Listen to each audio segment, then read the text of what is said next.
Ya baik, bismillahirrahmanirrahim. Assalamualaikum warahmatullahi wabarakatuh. Ya gimana teman-teman kabarnya setelah sampai saat ini, ya detik ini Allah memberikan kesempatan kepada kita semua waktu sehat walafiat, waktu luang sehingga kita bisa beraktivitas, menjalankan aktivitas yang beribadah kepada Allah Subhanahu wa taala dengan keimanan yang benar-benar, ya, keimanan yang haqqo tuqatih, yang bertakwa dengan sebenar-benarnya ketakwa kepada Allah Subhanahu wa taala. Baik, yang kami hormati dosen penggampu Dr. Ade Zainun, dan juga teman-teman sekalian yang di kesempatan hari ini menonton video saya. Saya akan menyampaikan satu perihal, yang mana perihal ini menjadi tugas kami, khususnya tugas saya pribadi, yang mana ini juga sebuah hal yang urgent yang saya ingin sampaikan kepada teman-teman sekalian, ya, berkenaan tentang sosiologi agama. Ini ya, banyak yang bertanya-tanya. Bahkan kalau kita melihat dari kacamata masyarakat, ya, banyak sekali hal-hal yang mungkin seharusnya itu tidak ada, tapi terus-menerus ada. Ini kan menjadi sebuah pertanyaan teman-teman sekalian. Di kesempatan kali ini saya akan menyampaikan satu hal.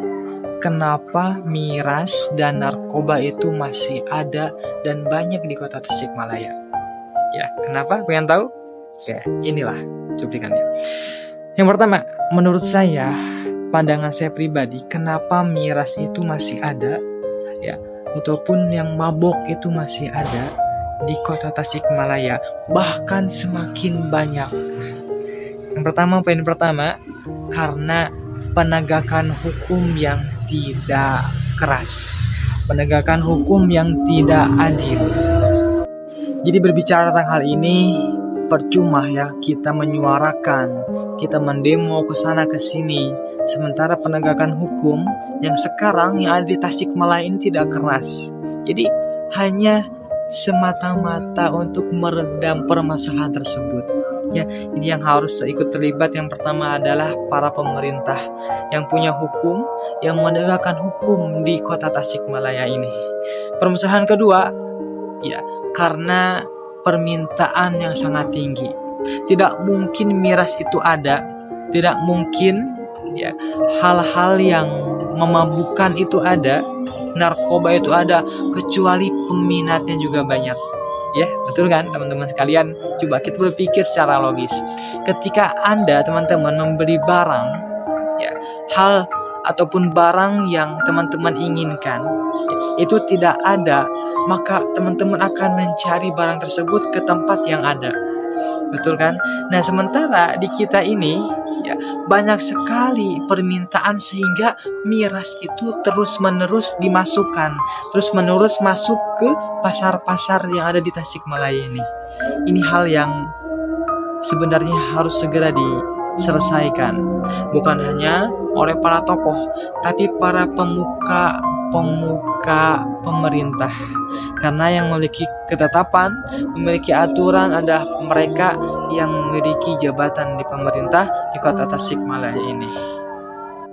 Ternyata bukan hanya itu, ya, adanya miras, adanya narkoba, banyaknya seperti itu. Permasalahannya yang ketiga, karena hal tersebut diilegalisasikan di kota Tasikmalaya ini. Jika seandainya, coba teman-teman berpikir, jika seandainya narkoba, miras itu tidak diilegalkan, maka tidak akan ada yang akan menjual.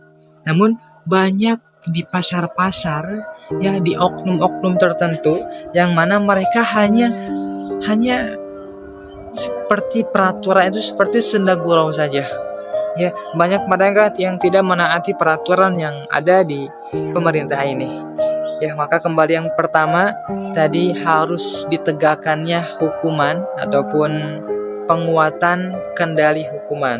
Ya, maka poin yang ketiga ini, ilegal ini, penglegalan ini maka akan hilang di kota Tasikmalaya ini. Maka bagi kita yang tidak pernah mengkonsumsi miras, mengkonsumsi narkoba, jangan pernah sekali-sekali mencoba. Kenapa? Karena hal itu akan terus-menerus kecanduan. Ya, maka teman-teman yang ikut menonton di kesempatan kali ini, saya mengajak untuk tidak pernah mendekati minuman-minuman tersebut. Jangan mendekati barang-barang seperti narkoba tersebut. Karena sekali mencoba, maka akan terus menerus seperti itu.